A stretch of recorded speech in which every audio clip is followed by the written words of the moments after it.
রফি আহমেদ কিদওয়াই রোডে ডাকাতি লুটপাট তাতে ধৃত 2।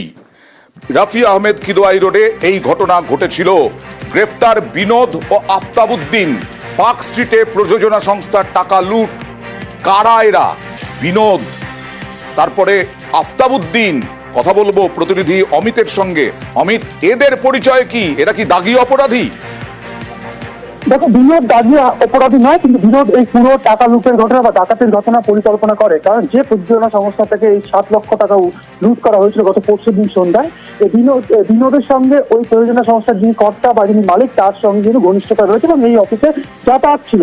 এবং গত পরশুদিন সন্ধ্যায় এই অফিস থেকে একজনকে 7.5 লক্ষ টাকা দেবার পরিকল্পনা করেছিলেন বা দেবার কথা ছিল এই প্রযোজনা সংস্থার মালিকের। সেই বিষয়টি বিনোদ জানতে পারে। এরপরই আব্বাস উদ্দিন, যিনি হচ্ছে রাজাবাজার এলাকার দাগি আসামি, এর আগেও ডাকাতির কেসে সে গ্রেপ্তার হয়েছিল, তাকে সঙ্গে নিয়ে এবং তার কয়েকজন সঙ্গীকে সঙ্গে নিয়ে পরিকল্পনা করেছিল টাকা লুট করার। এবং সেই মোতাবেক বিনোদ ঘটনাস্থলে না গেলেও বিনোদের পরিকল্পনা মতো আব্বাস উদ্দিন তার সাগরেদদের নিয়ে বা তার সঙ্গীদের নিয়ে পৌঁছে গিয়েছিল অফিসে এবং সেখান থেকে 7,30,000 টাকা লুট করেছিল বলে কিন্তু পুলিশের কাছে অভিযোগ হয়। এরপরই পুলিশের সন্দেহ হয়।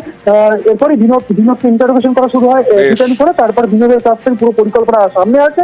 তারপরে বিনোদকে গ্রেপ্তার করা হয়, পরে আব্বাস উদ্দিনকে গ্রেপ্তার করা হয়েছে। ওকে।